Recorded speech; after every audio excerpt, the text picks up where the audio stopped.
I think we're going to go ahead and get started. Well, welcome everyone. We have some people here in person. We also have people online. For those of you online, I am going to be directing my attention to those in the audience today.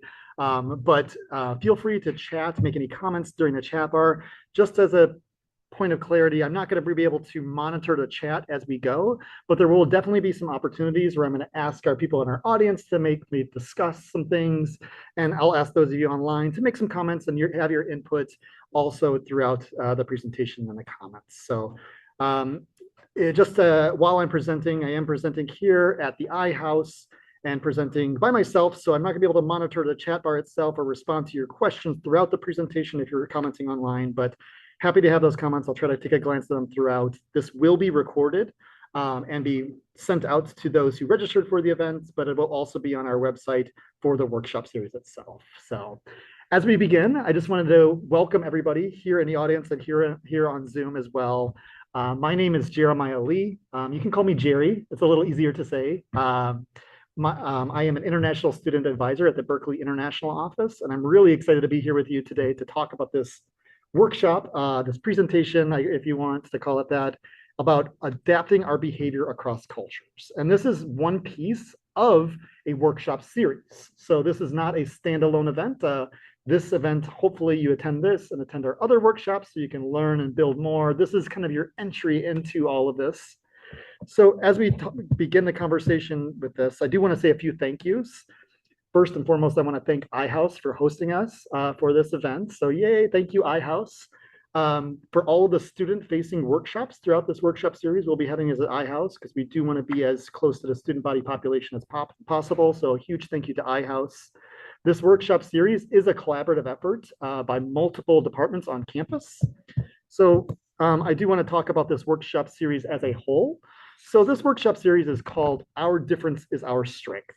It is a workshop series that really, this came about from funding from the Chancellor's Office in an effort to help our students, faculty, and staff equip us with the tools and skills necessary to combat issues of bias and discrimination on campus. So that's where this workshop series came from. And it's a collaborative effort from members of the Berkeley International Office, Counseling and Psychological Services at CAPS, as well as the Center for Teaching and Learning. Really appreciative of my colleagues, both in CAPS and at Center for Teaching and Learning and at BIO, for putting on the content for this workshop series. And I'm very excited to be presenting this first one. Again, this is really an entry-level conversation about how do we adapt our behavior across cultures. This workshop series really aims at equipping students, faculty, and staff, and it's really important, I want to emphasize this is not only for students, this is also for faculty and staff, to equip ourselves with the tools and skills needed to increase our cultural humility, be able to navigate conversations when they're difficult conversations, at times of conflict, and to be able to tend to our own and each other's well-being and when we're impacted by issues of bias and discrimination. So how do we take care of ourselves? How do we take care of others? How do we communicate with others? And how do we have cultural humility throughout? So that's the aims of this workshop series. And to give you a sneak preview about the upcoming ones, in October, we're going to have another student-facing workshop here in the iHouse. And that will be led by my colleagues in the CAPS. And that will be about our mental health responses to issues of bias and discrimination. And it's important for you to note too, as I back up, that each of these sessions, like this one's about cultural intelligence and cultural humility, and it's going to be facing towards our student body population. However, we are also doing a same workshop and a similar content that's going to be directed at our faculty and staff as well, because it's so important for our faculty and staff also to learn and grow, because we're all learning and growing as we get to know people from other cultures and interact. It is a lifelong learning experience. So it's important for everyone to know that this is not only directed at students, this is also faculty and staff will be learning throughout this workshop series as well. So encourage your faculty and staff to attend as well. So we're gonna have another workshop series in October, both for the student facing and faculty staff facing. And in November, for a sneak preview for that, we're gonna have an interfaith and mental health panel discussion, talking about people from different faiths and how they handle issues of bias and discrimination when they are faced with it and when they feel others are faced with it, and then how they react to it and what they can do to help their mental health in these times, and helping us to navigate when we're communicating with people from different cultures, their different religious backgrounds. How do we navigate that and approach that with humility and respect for others. So please, use this opportunity in this workshop kind of as a building block for the next workshop series. And I hope that you can attend those as well. So as we begin, I want to talk about the goals for today's session in particular, because as I mentioned, this is a whole workshop series. In today's session, my goals for this is to help you better understand the concepts of cultural intelligence, or CQ. And many of you probably heard of IQ, right? That's a pretty normal thing that we've all heard of. And you've probably also heard of EQ, or emotional intelligence. That's another more common one. But CQ, cultural intelligence, is not as common, but I wanted for you to understand the concepts behind this. It is a framework to help understand different cultural backgrounds. I also want you to come away from this today with a baseline understanding about how we can adapt our own behavior and communication and cross-cultural interactions to be able to better communicate with others and better learn from and work with others as well. And fitting into the larger mission of our workshop series, we're hoping you to gain tools and skills needed to increase that cultural humility, navigate these discussions of time and conflict, and really tend to yourself as well. I hope that you step away from this feeling like you're better equipped to do that. And lastly, and really importantly, I want us to recognize that this is a learning journey for all of us, myself included, right? This is my passion. I love talking about this topic. I've taught undergraduate courses on cultural intelligence, and I really enjoy it, but I am by no means a sole expert on this. This is a whole field of study. I'm learning every day, and that's part of the reason I love working in international education, is when I learn so much from my colleagues, from my students, from our scholars. It is a journey that we're all on, so do not expect that you're going to come away from this knowing how to work with people from every other culture. That's not what you're going to learn today, but I hope that you learn about some skills on how we can adapt our behavior across cultures. So as we jump into this, the first thing I do want to talk about is a little bit about implicit or unconscious bias. And I want to start off with a little bit of vulnerability on myself, that all of us, it's important to note, myself included, all of us have implicit or unconscious biases. And what these implicit or unconscious biases are really negative attitudes towards a specific social group in which one's often not consciously aware that they're even doing this thing, right? You have well intentions, but implicit biases are often shaped by our experiences and our learned associations over time and experiences between particular groups of people or particular qualities or social categories, including people from different races, genders, nationalities, ages, political preferences, whatever that looks like. We all create these image of ourselves, image of others in our own minds, either consciously or unconsciously, and we're all guilty of this. So the first thing I will say is that we all have these implicit or unconscious biases, including myself, and we should be aware that we hold these as we approach these conversations, okay? So let's jump into the crux of this, the meat of today's presentation, which is all about cultural intelligence and why cultural intelligence matters, what it is, and how it's going to help us to navigate our interactions with people from other cultures. So a lot of times people, when they learn about, oh, I'm going to go to a talk on cross-cultural competencies, a lot of times we focus really on the differences between cultures, right? So it's like, oh, your culture is very direct versus my culture is very indirect, or oh, your culture is very individualistic, whereas that's more collectivist than my culture. We make these comparisons between cultures often. This cultural intelligence really is more of a framework, and I want you to understand that this is one framework, right? This is not the only way to view cross-cultural interactions, but I think it's a powerful framework because it allows us to take a step back and not only focus on the differences between cultures, but think more holistically. So the first thing with cultural intelligence that I want to point out is it's not only about the differences. The differences between cultures is this part called CQ knowledge, okay? And there's a lot of information there, right? There's a lot that we need to know about interacting with people from other cultures and learning about other cultures. But before we get there, it's important for us to think that it's a larger picture and to think that in cultural intelligence framework, there's 4 different capabilities is what it's called. So the first capability is called CQ drive, okay? CQ drive is all about your motivation. So before you go into any cross-cultural interaction, thinking to yourself, what is my motivation for engaging in this cross-cultural negotiation or these cross-cultural dimensions or situations or projects, whether that's working with your professors or working with your boss or working with other students, whatever that looks like for you, what's your motivation behind that? And thinking about that before you jump into comparing and contrasting cultures is an important piece. And I'm going to dive deeper into each of these today. Now, the CQ knowledge piece, now this is a lot of information. This is a lot of meat in this presentation about the CQ knowledge. The CQ knowledge piece is really the differences between our cultures. And today I'm going to focus on what are called cultural dimensions. And you may have heard of these before, but I'm going to talk about some of these cultural differences and what do we need to understand about the other culture so we can then adapt our behavior. Now, the CQ strategy piece is an interesting piece because a lot of times, okay, I'm motivated, I know a little bit about the other culture, then I'm ready to talk to them and adapt and lead people from that culture.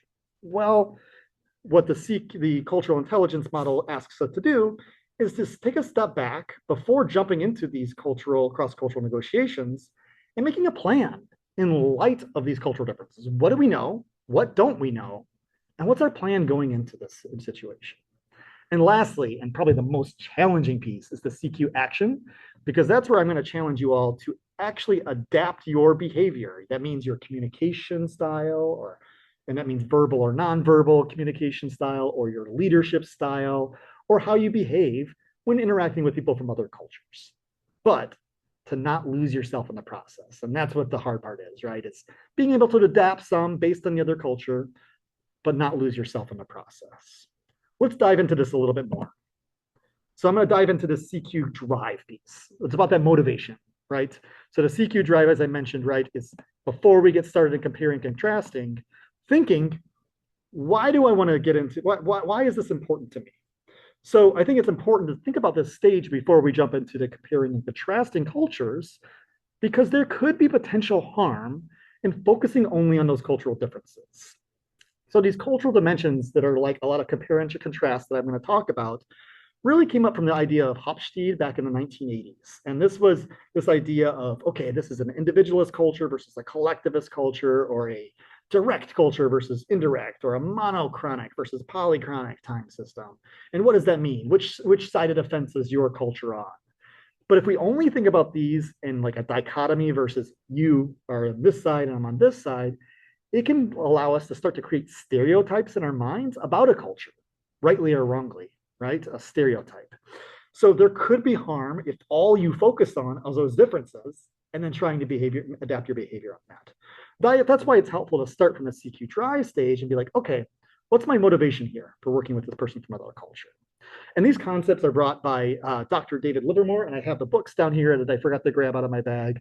But Dr. David Livermore is really championing this idea of cultural intelligence.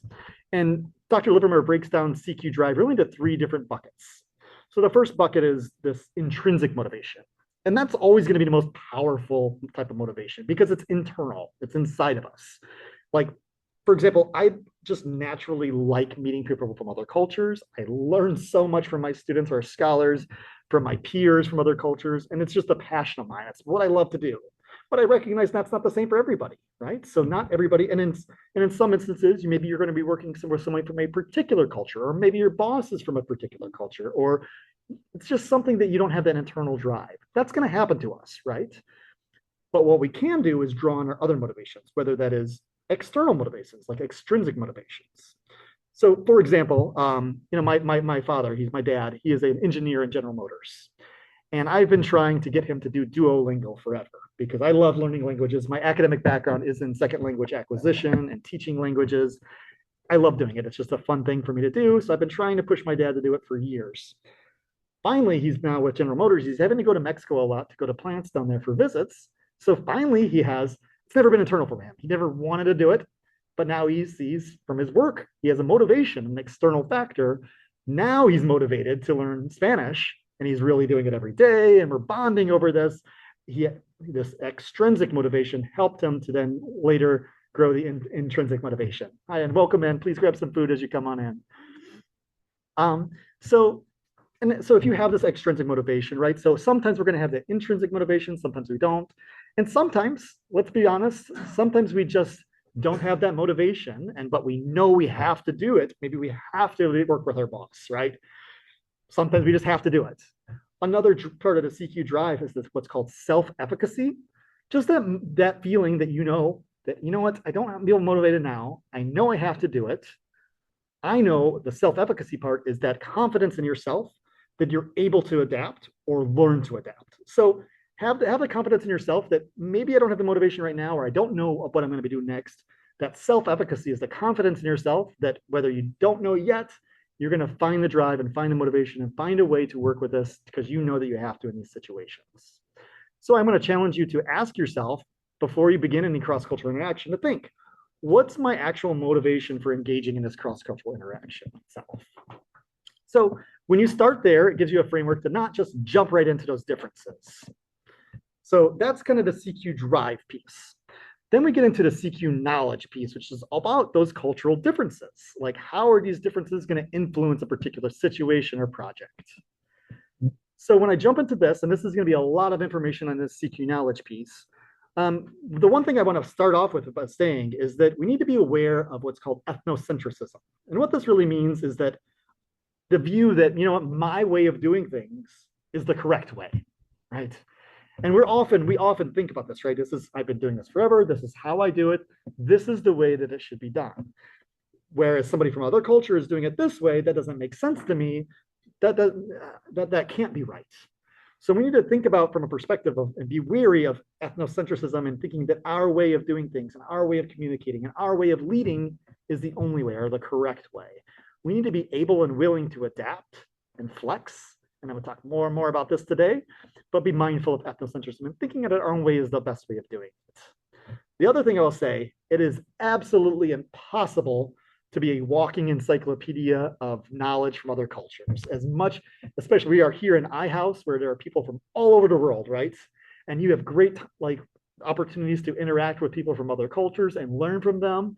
And you will become more of a walking encyclopedia than others, most likely, especially if you're an international student yourself and interacting with others. But it is impossible to just know everything about every culture in the world. So you start to interact with somebody, it's very likely that you don't know much about their cultures. That's just natural. So don't expect to be a walking encyclopedia. No matter how many years I've been doing talks like this, I'm still learning every single day, as we all are. What's important, though, if you want to be a culturally intelligent leader, is that we need to think about how do we grow our repertoire of knowledge across macro patterns. Start connecting the dots, being like, I interacted with this person from this culture, and this is how I interacted with them, and this is how it went well and what didn't.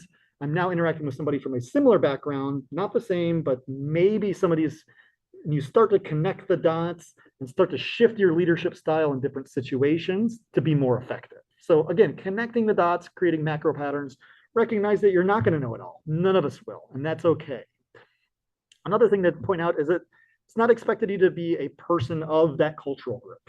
So the goal is for you to understand and appreciate the other culture. So understand it as much as you can, right? Because you're not going to be a person from that culture, but understand it as much as you can so you can effectively lead and adapt to interact with people from that culture. And the last point I want to put on this slide is it's very important for us to recognize that when I talk about culture, most of the time, in an audience, when I say culture, what pops to mind? When I say that, when I say, what's your background? What's your culture? What would you initially say? Maybe your customs, your country, right? I think I'm gonna single that out, our country. And I apologize for those of you online, but so if somebody in the audience says our customs, our cultures, our country, right? So our country is often what we think about when we say, this is my culture is, I'm American culture. Well, what is American culture? I'm an American. What is American culture, right? Californian culture certainly differs from where I'm from in Michigan, in the northern part of the United States. And that's very different from where I went to school as a kid in Tennessee, right? So very different parts of the United States. I will tell you that when I moved to California about 3 years ago, I got culture shock. I still have culture shock. I'm not even lying. So it's very important for us to recognize that different layers of culture exist. There are different subcultures, there are different ethnic cultures, and there's different organizational cultures. So I give a picture here in our PowerPoint slide. This picture is, I don't know, I'm just noticing that the screen is not as big on this one. Apologies, y'all. I hope that you can see it okay. So the picture here depicts some kids from Singapore. So has anybody here been to Singapore before? Singapore is a very diverse culture. If you've never been there, very diverse place. These children are all Singaporean flags, but as you can tell, some are ethnically, maybe they're from Chinese backgrounds, some maybe Indian background, some Malay background, all Singaporean and have different within Singaporean culture. And our national identity is often the biggest informer of our identity. But it's super important to recognize that different subcultures and ethnic cultures exist. And not only that, within our organizations, right? So if you have, if me, I met a couple people in our audience today who are both from Shanghai, right? So I'm going to use you as an example. Our students were, so both students are from Shanghai. Maybe they grew up in the same, let's say they grew up in the same neighborhood. I don't think you did, but let's say they grew up in the same neighborhood. They're the same age, same background, but then they work in different companies. Maybe one works with my dad at General Motors, which is a very top-down structure of the leadership. And then maybe one works in a tech company, right? That is a little bit more egalitarian and not so top-down in structure. So that person's culture is not only informed by their national background and their subcultures and their ethnic cultures, but even the organizations they work within. So when I talk about culture today, I want us to think broader than just I'm from America and this is American culture. I'm from Germany, this is German culture. I'm from where about you and your particular culture. And that means not only your subcultures and where you're from, but your own personal backgrounds. And two, these all inform our culture and our viewpoints. So I want us to think about that more holistically. So on that note, I want to take a quick minute and a quick pause. I need some water, and I would love for everyone to chat a minute. We're going to take about 2 minutes. Again, this is a hybrid session, so we have people in the audience as well as people here online. If you're here in the audience, what I'd love for you to do is to turn to one of your partners in here and briefly discuss with your neighbors about what culture or cultures you identify with. Okay. And for those of you in the Zoom room, if you want to place in the chat bar.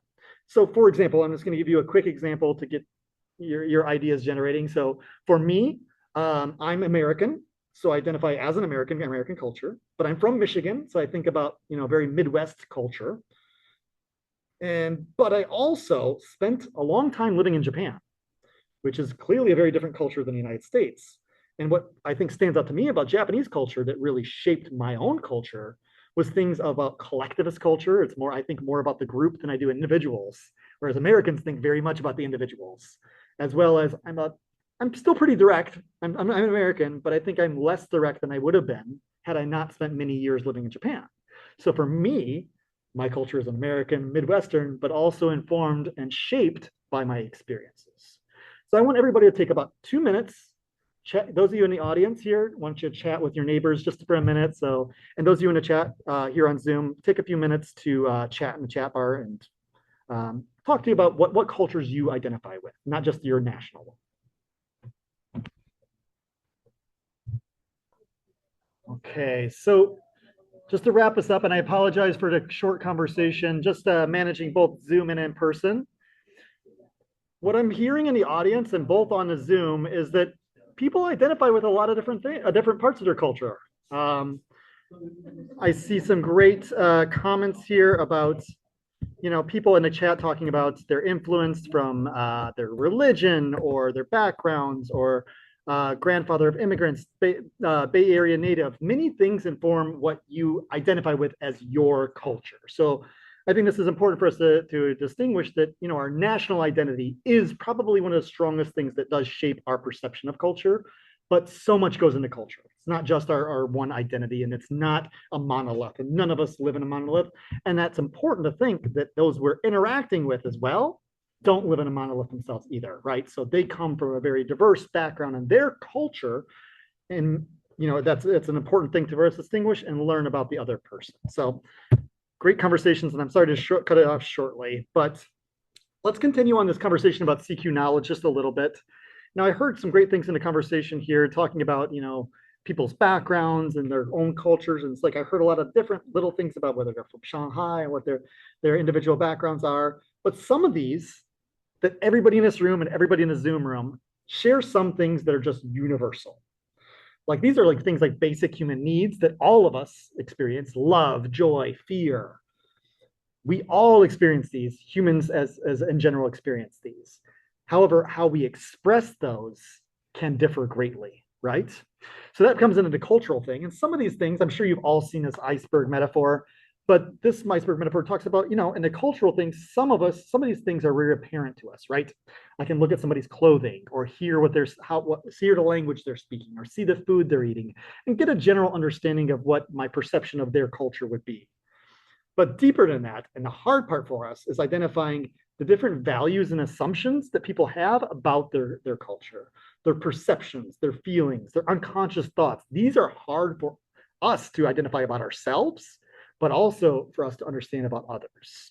So, and even if we have a general understanding about somebody and their culture and what we expect for their culture, it's also important to keep in mind that, like my example and like some of the examples I see in the chat, that people are informed and shaped by the different cultures that they're influenced by. So sometimes an individual you meet, maybe they don't fit the mold. You meet somebody, for example, let's say you meet somebody from Japan. And I'm going to use Japan a lot because I spent a lot of time living in Japan as an example many times today. But maybe you meet somebody from Japan and your expectation is that maybe they're less direct because that's what you expect from somebody from Japan. But then maybe they're a super direct person and they're loud and they're like, oh my gosh. And then you learn later from them that's just their own personal quirks, right? Some people are just unique, right? And maybe they don't fit in with your image of a culture. So it's important for us to make that distinction that maybe our perception doesn't always meet what individuals are, right? So there's layers there. So I'm going to jump in now to these cultural dimensions. And these cultural dimensions, again, are a model that were developed by Hofstede back in the 80s. And I'm going to focus more on the ones that Livermore talks about in his cultural intelligence framework. They're very similar. And what's important as I go on with these different cultural dimensions, and I'm going to jump in, I think there's about 10 of them that I'm going to walk us through. It's important for us to note that it's not either to say I'm from a collectivist or an individualist culture. It's important to know that this is a spectrum, right? So maybe you're on a more individualist culture, but maybe there's a culture that's even more individualistic than yours. Or maybe you're from a collectivist culture, and there's more collectivist cultures. So it's not a one or the other. It's kind of a spectrum along the scale. So the first one here of this dichotomy is the individualist versus collectivist. And a lot of these I'm going to talk about are more from a national perspective. Again, taking into consideration that subcultures exist, organizational cultures exist, and individual differences exist. So it's important not to make that distinction that everybody from a particular culture. And I would also say these maps are definitely not scientific. So if you see these and you disagree, that is completely okay as well, but to give us a general understanding. So individualist cultures are typically ones that care more about the individual and their immediate family rather than the social group as a whole. So America, for example, tends to be a much more individualist culture than many other cultures in the world. We are quite individualistic in the United States.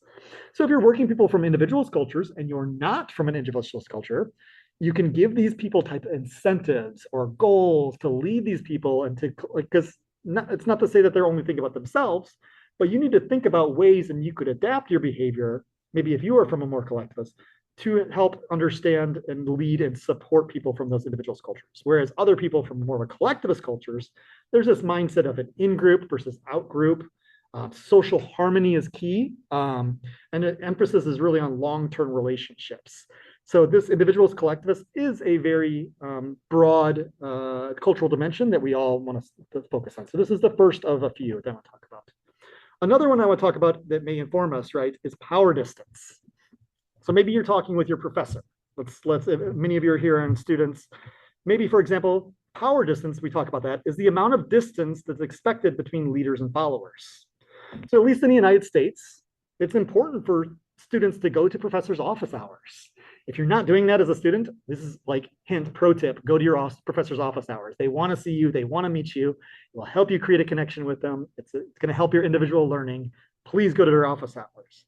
But maybe your culture has a high power distance where you're not as comfortable going to your professors or chatting with them after class. And maybe your professors are more from a high power distance culture and they're not as comfortable with that either. So it's important to start to recognize, again, that everybody's on the spectrum, but to recognize, what it is about this interaction that I'm not quite sure how to interact. And maybe it's a power distance, right? So people from low power distance, like it's more egalitarian. There's emphasis on equality. You can lead these people by creating ways for them to potentially challenge authority or forego different formalities. Where if it's a high power distance, you need to respect the social norms a little bit more and maybe address people by their formal title. You can call me Jerry or Jeremiah, but I'll call somebody else Professor Lee if it was, right? You need to really distinctions matter in relation to the power distance of those individuals. Something for you to think about as well. Another cultural dimension is called uncertainty avoidance. And that's all about like how comfortable are we with the unknown? Some cultures are super comfortable with the unknown. I would say the United States is pretty uncomfortable with the United with and are pretty low on the uncertainty avoidance scale. There's an emphasis in these cultures more on flexibility, and you can lead these people by like letting them act and keeping you informed about things. But maybe you're for more of a high uncertainty avoidance where you like planning and you need explicit instructions. Again, I'm going to give the Japanese example here, as Japanese culture tends to be very high uncertainty avoidance. I think about this, think about the trains here in the United States. I would say San Francisco has pretty good public transportation for the United States, but the BART's always late. The buses are always late, right? It's just, we deal with it. It's just a part of it. You just have to deal with the uncertainty. It's what we do. But in Japan, like, it's down to the second. Literally, they're on time. And if they're not, they're going to be broadcasting and letting you know. So these type of distinctions. So if you're from a high uncertainty avoidance culture, and that's what you're used to, and you're working with somebody from a low uncertainty, maybe you're working with students on a project, and you want strict deadlines and things. The other person's more go with the flow. This is something for you to think about. Is it cultural where they are more good with uncertainty avoidance and I'm not? Do I need to be flexible here? Or maybe they need to adapt to me and be a little bit more flexible and we meet in the common ground. So this is another area where we need to think about. Another key cultural dimension is short-term versus long-term orientation. This is all about like the extent to where you're willing to wait for results. And again, this is not scientific maps, but these short-term orientation cultures are really about like a focus on immediate wins, or long-term oriented cultures are emphasis on long-term outcomes. And when I think of this in my mind from a national perspective, I think of China as a very long-term oriented culture, like planning for the future years and decades in advance. Whereas you think about the United States, we have elections every 4 years. And how much changes with our policies in every 4 years? Like during the Trump administration, things were very different. Biden took over, things are very different. The election happens in November. There's a potential for things to be very different again. So the long-term planning can shift. So when you are working with people from other cultures, that maybe that they're thinking more long-term and you're thinking short-term or vice versa. So another area for us to consider as we're interacting with others. This is one of my favorite ones too, this high context versus low context. You may hear this often referred to as like a direct versus indirect cultures. Direct cultures being like direct and to the point, and low, like indirect being a little around the, beating around the bush to get to the point. So high context cultures are often described as these indirect cultures, right? And they tend to be cultures that are more homogenous and have a more shared significant history together. So you can just, some things are just assumed. I give an example of this, like for example, maybe, does anybody have brothers or sisters? I'm a spoiled only child, so I don't. But if those of you brothers or sisters, maybe the house rules. Do you have to explicitly tell each other what their house rules are or the bathroom rules are? They're just kind of known, right? You have this shared common experience. You know each other well enough that it's just, you don't have to say the rules. They're just known. Where that's kind of a high context culture where it's more homogenous, this shared common history together. So why would I have to tell you the rules when it's so obvious, right? So for me, I come from a low context culture in the United States. And when I moved to Japan when I was 21, I wasn't a very good employee yet then because I was a 21-year-old not knowing what I was doing. But I moved there in the summer and I was like, okay, I don't necessarily know what I'm supposed to be doing because the semester doesn't start for another month and a half. But really, I mean, I guess I should have known that I would have been like, nobody told me exactly what I need to be doing. So I kind of just put it about. I did some things here, I planned a little bit, but really retrospectively, I was like, I didn't really do what I was supposed to do because one, I was a dumb 21-year-old, and two, like I didn't really take the initiative to ask for specifically because I needed to adapt to this high context culture where things weren't just left unsaid. Why would I tell you that you need to be lesson planning and making fun games for the students and things like that? Well, I didn't know. But in a high context culture. So for me, coming from a low context, going to a high context culture, it was hard for me. Whereas people coming from a high context culture, going to a lower context culture, things are more direct. For example, the United States tends to be a little bit more of a low context, more direct culture. So things are more explicitly stated. So it's a little bit easier sometimes for people to come from a higher culture to a lower context. So if you are from a higher context culture and maybe you have to be a little bit more direct than you normally would be and give more explicit instructions than you normally would.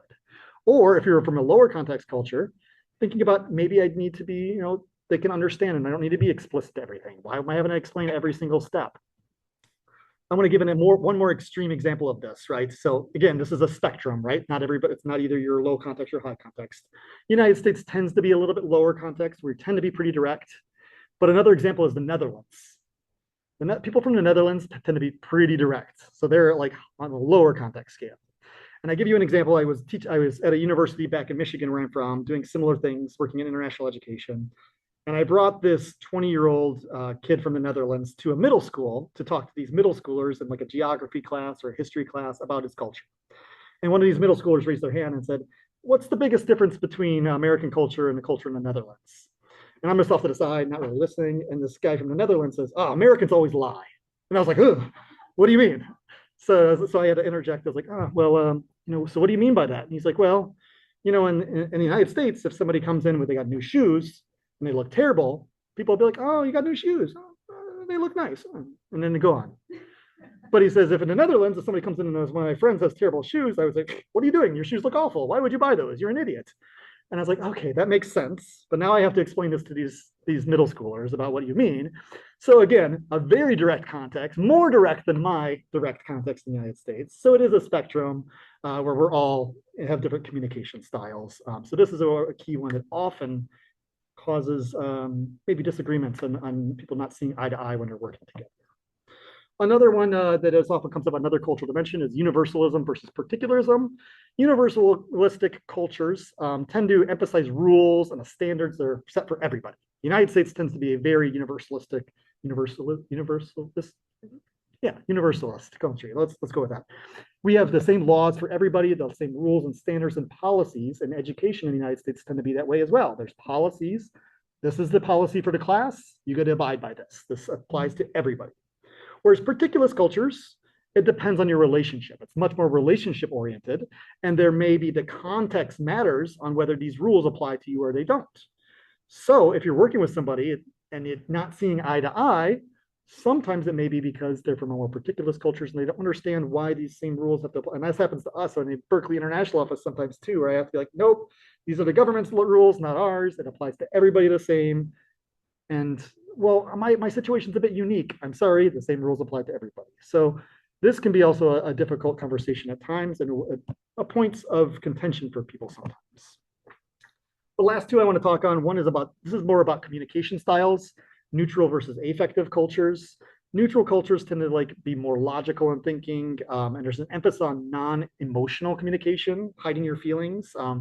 I say that Japan is very much a neutral culture, whereas affective cultures are much more expressive. So if you ever been to South America or maybe a Mediterranean culture, maybe somebody comes up and kisses you on the cheek. Can you imagine from a neutral culture like Japan, somebody coming up and kissing you on the cheek? Just, whoa. Even a hug, I'm a hugger and I hug people in Japan. They're very, how do we communicate? How do we adapt our behavior? How do we adapt? Maybe we shouldn't adapt. We should, and this is maybe a little easier one for us to adapt to. Maybe we should recognize that, okay, a bowing is more appropriate, or kissing is more appropriate, or shaking hands. Again, I have some books down here that I was going to share with everybody. Kiss, Bow, or Shake Hands is a very popular book too about how do we adapt these things. And the last one that I want to talk about is monochronic versus polychronic. This one's hard for me because my partner, she's from India and very much in a polychronic culture, and I struggle with this. We're often late because polychronic cultures, it's all about multitasking, combining work with their personal lives.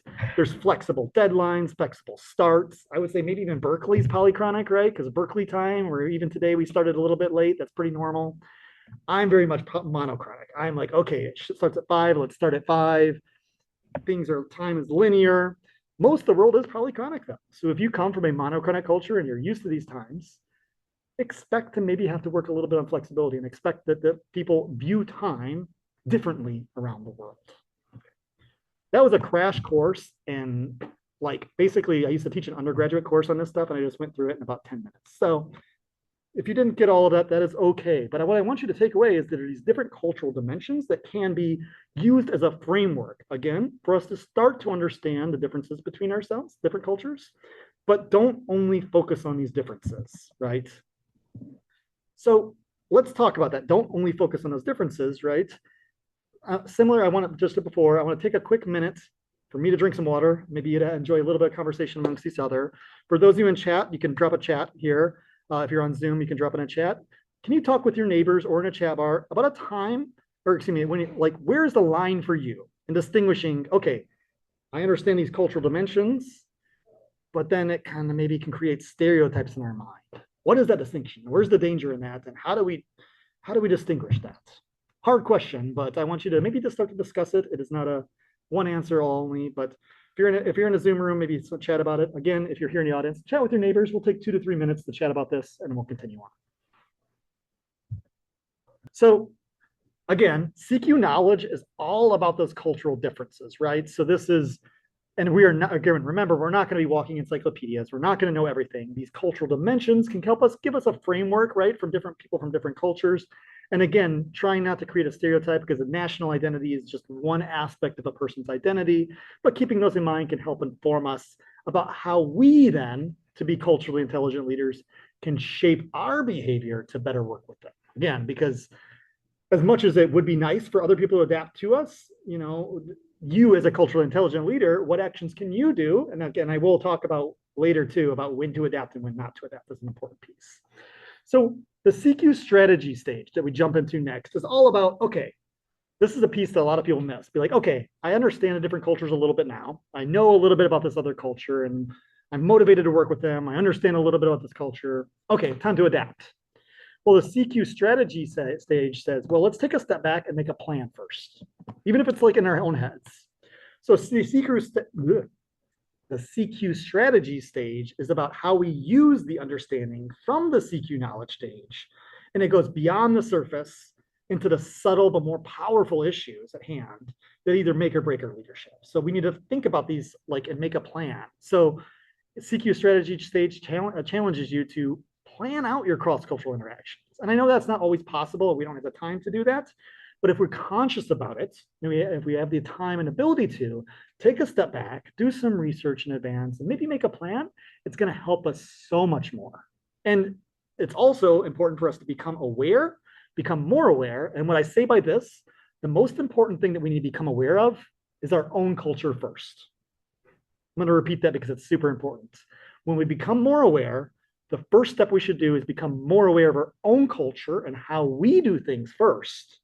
Then when you're interacting with somebody else, it's going to help us better understand how and when we should adapt, right? So becoming more aware and also becoming more aware of when people are doing things, is it cultural? Is it not? Is it idiosyncratic behavior because they're personal and they're different or whatever that may be? Becoming more aware both of ourselves and others and their cultural distinctions can help us with that plan. And of course, we're going to make assumptions sometimes and go carry out plans. Sometimes they're going to be right and sometimes they're going to be wrong. We are humans. We all are learning, and I want you all to be comfortable with sometimes it's going to crash and burn. As somebody who's been in international education a long time and traveled to 35 plus countries and lived abroad, and I've made plenty of mistakes, and you will too. It is a natural part of cross-cultural exchange. Be comfortable, but assess and figure out whether your plans are appropriate. So don't miss that planning stage where we have this strategy and we make a plan in light of this. Now, here comes the most difficult part. This is the part about where you adapt your behavior. Adapting this behavior. It's like, how do you need to adapt your behavior to function effectively in this particular situation or project? That's the CQ action stage. So the CQ action stage is about the extent to which we appropriately, I highlight that, change our verbal and nonverbal actions when we act or interact across cultures. And this is important too. The goal is to be yourself while figuring out which behaviors you need to change in order to accomplish your objectives. So what's your objectives? If you're working with somebody, it's your faculty, it's your students, it is your classmates, it's your boss. What's your objectives here? What do you need to change? What can you change appropriately? Whether that's your communication styles, your behaviors, your leadership styles, and still be yourself in the process. Hard thing to do. I'm going to give you a few tips and tricks. So Livermore, Dr. Livermore talks, he gives us 3 ideas for this. He says we can adapt our communication, we can lead differently, and we also need to know when to adapt and when not to. I'm going to kind of break these down a little bit and give some other cultural framework models that may be helpful for you as this. As I'm doing this, this might be a lot, and I would say be easy on yourself. If you're not doing this, or if you have a hard time with this, and you're not know where to start, recognize this is a journey, right? And we're all learning and growing from this. Before I do jump in, I do want to point out this core versus flex. This is an important thing that I try to always highlight, because when we're adapting, right, we're adapting our own behaviors. But what I want you to recognize is there's certain things within you, within your culture, that are within your core. Those are your core values and your core beliefs. I never want anyone to change their core values or beliefs. I will never ask you to change what's within your core. So some things are within our core and some things are within our flex. Like, we're willing to be flexible on those things. If something's in your flex zone, hey, be willing to flex on it. Be willing to change and adapt.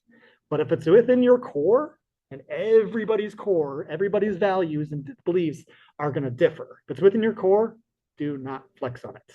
Okay?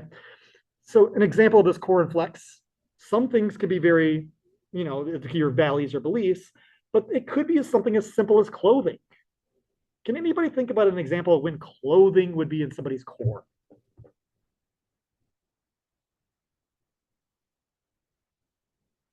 Yes, that's a great example. Somebody said religious. Yes. So, for example, maybe you have a religious garb. Maybe you wear an abaya, or maybe you're a Catholic nun and you wear a certain dress.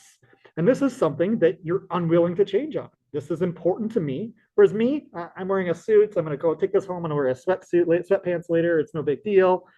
Clothing is not within my core. I'm always willing to flex on it. But some people, clothing could not be in it.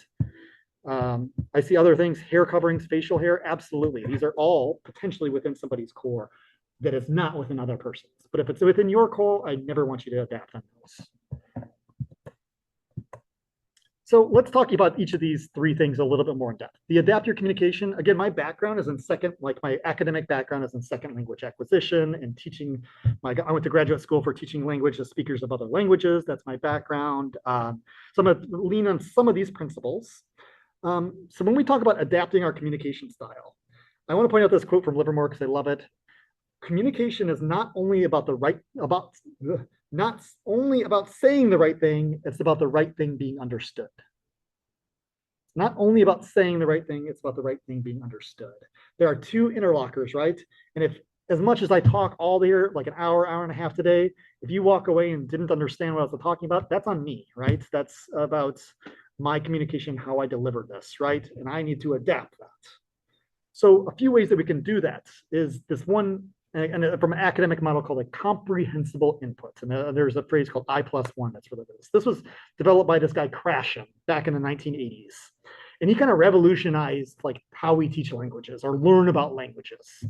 It was a pretty simple concept, but he said, okay, we only learn in one way and one way only. And language learning has evolved over since the 1980s, but this is a very base level background that, we learn when we are introduced to comprehensible input.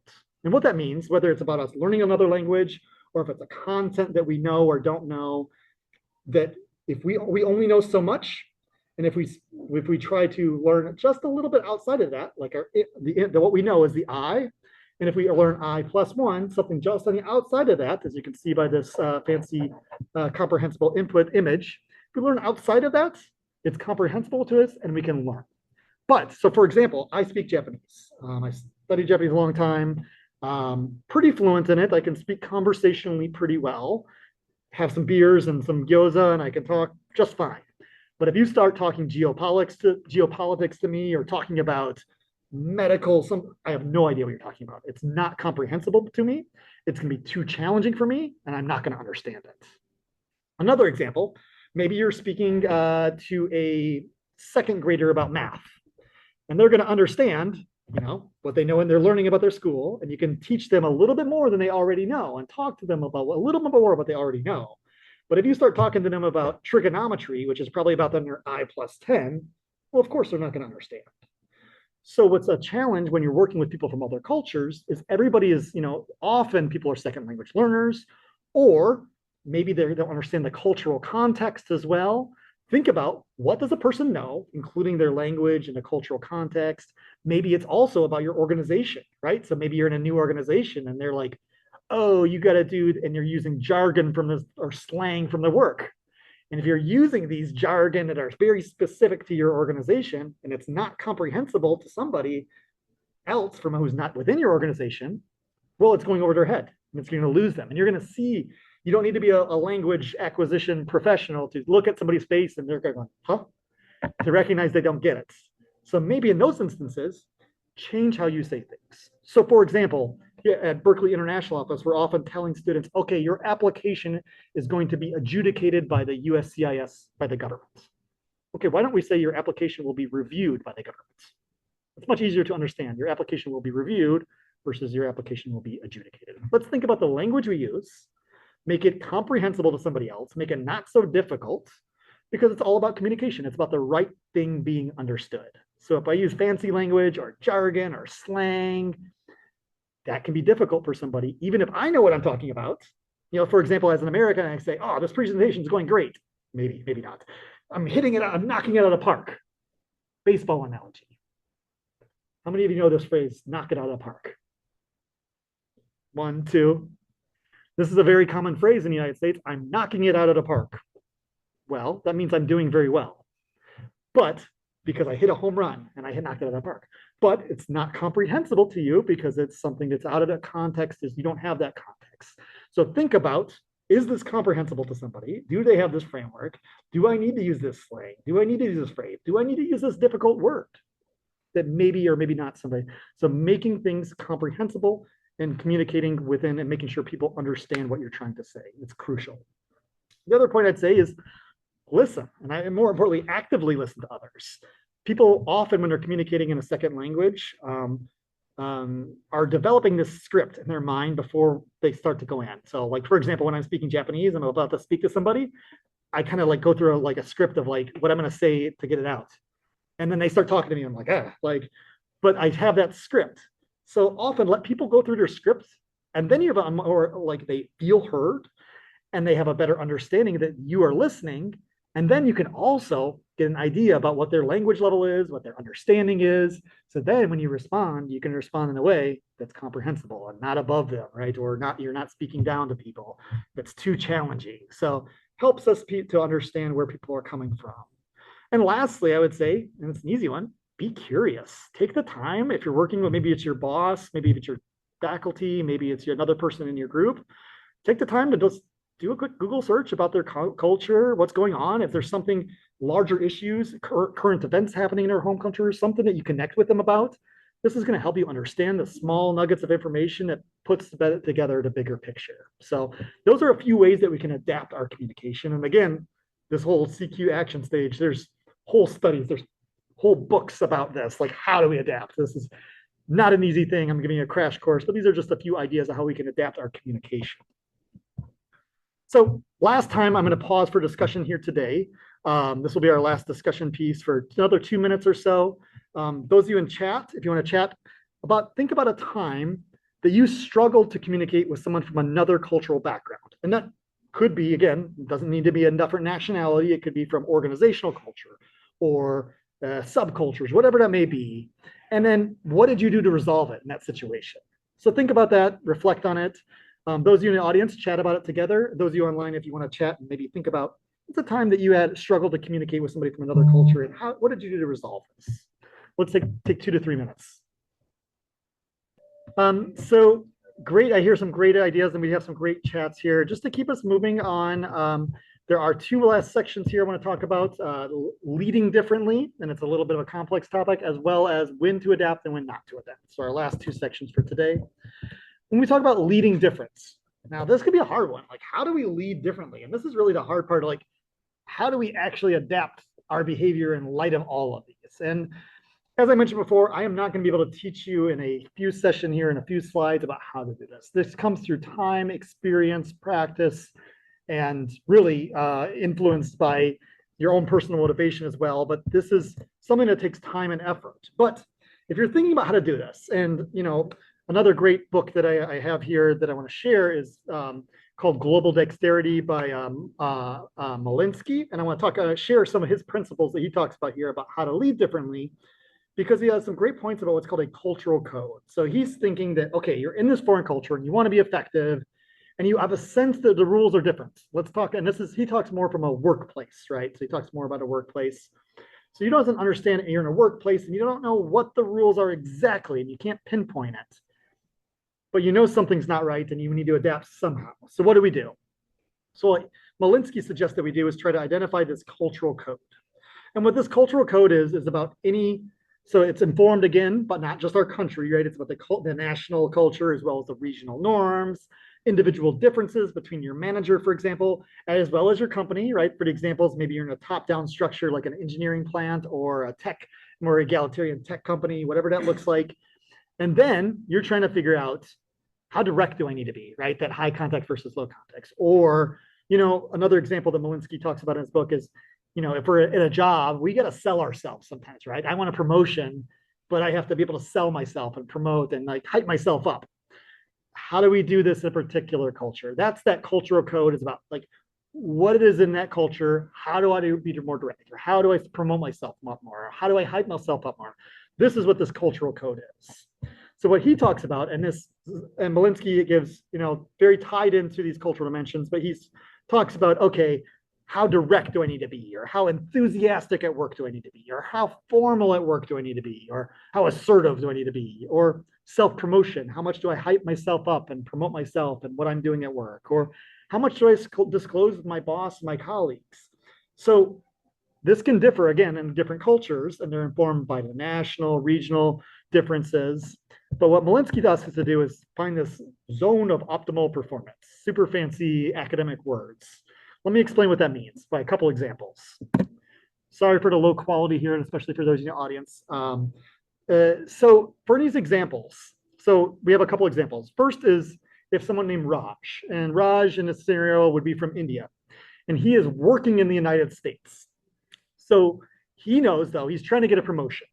Raj is trying to get a promotion in the United States, and he recognizes, he's trying to figure it out. He doesn't know how to get a promotion, but he knows something's not right, and he's not able to get that promotion. He's been passed over once before. He recognizes, though, he starts to assess this cultural code and tries to think about the cultural knowledge, what he knows about the cultural knowledge, and make a plan of that. And now he's at that adaptation stage. He's like, okay, what do I need to do about my behavior to change so I'm better equipped to be successful in this culture? So, for example, he recognizes that he's got to be a better hype man for himself. He's got to promote himself more and talk about what his accomplishments are more. So in the United States context, this zone of appropriateness is like, okay, it's pretty high up there. You need to be able to hype yourself up more and talk about your accomplishments. But Raj is not as personally comfortable at that. So what he needs to do is recognize that, maybe his personal comfort zone is lower, but as much as he can, stretch his personal comfort zone. Stretch it so there's an overlap with what's appropriate in the United States. And that's that fancy term for the zone of optimal performance, is basically in this culture, I'm stretching what I'm comfortable with doing. Again, not changing who you are in the process, being true to yourself, but being like, okay, I recognize in this culture, I got to promote myself a little bit more. This is difficult for me, but I'm going to stretch my comfort zone a little bit to make it more applicable to US context so I can get that promotion. Okay. Here's another example. Another example is Curtis. He's an American guy, and he's in a Japanese context. He's working with his Japanese boss in this context. And, Curtis is very direct. He's an American guy. Maybe he's from the Midwest like me, and he's just very to the point. He is very direct, but in Japanese context, he's too direct. So again, I don't want Curtis to not be himself. He can be that direct guy that he always is, but he needs to stretch that personal zone on the other end of the spectrum to find that zone of optimal performance, to be like, what is it going to make so I'm successful in a Japanese work context where, okay, I'm going to be less direct than I am, but I'm still going to be a direct American, but I'm stretching it. I'm on the bottom end of that spectrum. So there is an overlap about what's appropriate in that culture, and you're still staying true to yourself and flexing as much as you can. And here's one last example. Xin, for example, is a Chinese person, and she's in the American context. And same situation as Raj above, she's trying to get a promotion at work, but she's struggling to hype herself up here. So she recognizes, again, recognize that the US zone of this is you got to hype yourself up more. You got to talk yourself up. But she's not personally comfortable doing that. And she's stretching as much as she can towards that. But recognize that sometimes there is going to be a cultural gap. And that is okay sometimes. So it is about us stretching and adapting as much as we can to fit a particular context so we can be successful. Again, not losing ourselves in this process, but recognizing that sometimes there will be a gap. And as long as we understand that gap, then we can start to take actions to bridge that. And that is not an easy process, but at least acknowledging and recognizing those cultural differences, recognizing your own culture and what you're comfortable with doing and what's appropriate in that culture, and be able to stretch as much as you can to meet it, and recognizing that sometimes it's not going to, and that is okay. So again, this adaptation can be a difficult thing for us to do. And the last thing what I want to talk about today is a really important thing, is like knowing when to adapt and when not to. So the first thing I would say is that one thing that you can think about is this a tight culture or is this a loose culture? And that talks about how strong the social norms are in a particular society. So tight cultures, typically those tight cultures are ones that are more homogenous, more collectivist cultures often, excuse me. These social norms are clearly defined and reliably imposed. This is, this is more dogmatic. These are the rules and you have to abide by them in the society. So a couple examples, maybe you're in Saudi Arabia and you're a woman in Saudi Arabia, you would be expected to wear an abaya, most likely, right? This is a part of the social norm. It is a tight culture. Unfortunately, you're not going to be able to push back against that culture too much. So that's one example. Another less severe, I guess, example would be something that I experienced in Japan a lot. Japan is typically also known as a tight culture, right? Very homogenous, very collectivist culture. Speaking on the phone in Japan, on the train, is so taboo. You cannot do it. Japan is a very tight culture. I remember getting a call from my mom when my grandfather passed away when I was still in Japan. And I was trying to be quiet on the phone. I'm like, oh my God, that's terrible, Mom. But I had an old Japanese man come up to me and just yell at me and just cussing at me and yelling. And I'm like, I know Japan's a tight culture. I know I'm not supposed to speak on the phone on a train, but that's the societal expectation. It's a tight culture, so you should be more expected to adapt in those situations, right? Recognizing that it's tight culture, that this is where I need to be fitting in. Whereas loose cultures, if you're finding yourself in a loose culture or adapting to somebody with a loose culture, they tend to be less dogmatic about what behavior is acceptable. They're typically less homogenous cultures, some examples being Thailand or Netherlands. So one thing that you can think about when you're trying to adapt your behavior is the behavior that I'm adapting to. Is this in a tight culture or a loose culture, right? Is this something that is going to, do I need to do it in this culture or not? The other thing I would challenge you to do is to think about when you're adapting, is this adapting this going to compromise me and my organization? So you need to base your decision on adapting your behavior on a knowledge of the other culture, the expectations of the people you're working with, and your objectives. So if you adapting is going to compromise like who you are or within your core, don't do it, right? But is it going to compromise your organization? Think about these things. If it's going to compromise you, then don't. And the last thing I would say on this is just to remember to be yourself throughout this. You are an individual, right? And we are all informed by the cultures, not only by our nationality or subcultures, our regional cultures, or our individual cultures. As we talked about at the beginning, we are all all individuals that are shaped by the culture we're from.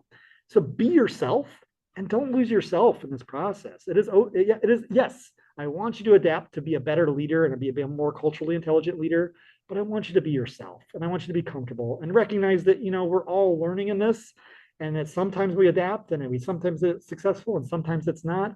Don't stress it. Just do the best you can and be yourself throughout it. The books that I've recommended, they even title themselves like how to adapt our behavior across cultures and not lose ourselves in the process. That's the thing. We don't want to lose who we are, but we do want to be successful in our cross-cultural exchanges. So as I wrap up today, I just want to leave a couple closing thoughts. I will stick around to chat with anybody in the audience. I will close off the Zoom though, just from a management standpoint, so I can talk to people in the audience, and a little bit difficult to do it on Zoom. But as you wrap up today, I just want to a few closing words that, learning to work with people from different cultures and those with differing viewpoints does take time and practice. And don't expect to be perfect with it right away. It does take time, it takes practice, it takes experience. Be kind to yourself when you're doing this too. Be patient as you're doing this. Be patient with yourself and be patient with others because they're also learning to negotiate with the other people and learning. So be patient with yourself, be kind to yourself, but also be curious, be vulnerable. Be vulnerable to come up in front of a stage and talk about things and make mistakes. And making mistakes is okay. And especially when we're adapting across cultures, we're going to make mistakes. Be vulnerable, be curious, be kind to yourself in the process. And I would also say today's workshop, I hope it was educational. I hope it was interesting to you as well. But use it as a starter for the conversations, to have conversations with people from different cultures, whether your friends, your colleagues, your classmates. Use this as a baseline for this workshop series. I would strongly encourage you all to check out the rest of our workshop series. Again, the next one's coming up. It's actually going to be coming up for student facing on October 8th, and it's going to be talking about when we do face bias and trauma, like bias, discrimination, and trauma. What does that look like on our mental health? And how do we then, if we're adapting and trying to adapt, it can be stressful on us. And how do we take a step back and breathe and recognize we're all going through this together, and that so I would encourage you to use this just as a one stepping stone on a larger journey to, work better with others and learn about yourself more. So for those of you on Zoom and those in the audience, thank you for being here. Really appreciated your time today. And please look forward to the next workshop series. And we'd love to see you all there. So thank you.